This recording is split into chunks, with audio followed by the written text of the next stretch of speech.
现在8度，还没睡好呢。不扎针，不扎针，不扎不扎，不好啊！我不想扎，不扎不扎。支原体是会发烧的吧？大部分会，小部分不会。不是抽血就扎一下，一听到抽血哭的不行了。啊，对了对了。以前有新冠的时候，每天要做核酸，捅喉咙还捅鼻子的呀。忘记了。我太难了。哦，小蚂蚁，好了，结束啦，没有啦。嘟嘟今天有一点蔫啊，精神不太好。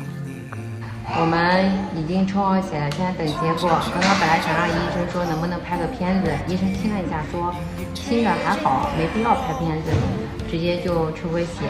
如果是阳性的话，就给我们开阿奇，因为医生说阿奇的副作用挺大的，如果不是阳性的话是没有办法开的。因为嘟嘟他咳嗽真的差不多有1个礼拜了，一直没有好转。我想扎。本来呢，我想说还用就是查那个捅喉咙眼的，不用给嘟嘟抽血的，结果医生说那个要3天才能出来，然后抽血的话只要30分钟就好了，所以就还是扎了一下。不过还好不是静脉血，不然嘟嘟真的要哭死了。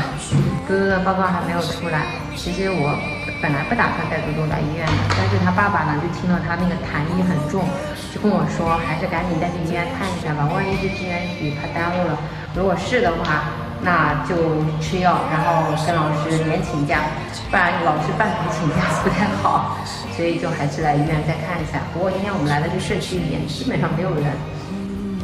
今天还是带嘟嘟去了一下我们那个社区医院嘛，抽了血，然后查了支原体，其实他还是全部都是阴性。哎，医生就是意思就是说，可能还是过敏引起的，然后让他多喝水。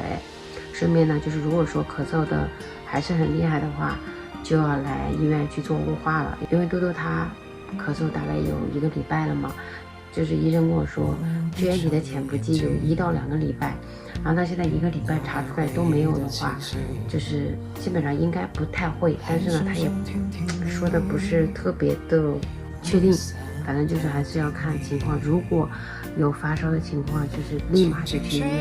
哎，希望嘟嘟不要发烧吧，因为他们学校也有好几个请假的，我就特别担心在他现在这种身体状况上被感染，一旦被感染，我觉得一定会非常非常的严重。下午去医院，医生刚说过，如果发烧了以后就要立马去医院。现在嘟嘟就发烧了，已经38度了，他爸爸还在路上呢，刚给我打电话发信息说让我赶紧带他去医院，问我去哪个医院，他直接过去就好了。但是我看嘟嘟状态也还可以，我就在想，如果说现在再带他去医院，医院里面那么多不舒服的，又怕交叉感染，就怕会更严重。我现在开始玩磁棒了，你现在还难受吗？不难受啊？小力的。小力的。甜的，妈妈。哎。这个不是蓝色的吗？阿奇开的。哦，好的，阿奇开的。38度1啦。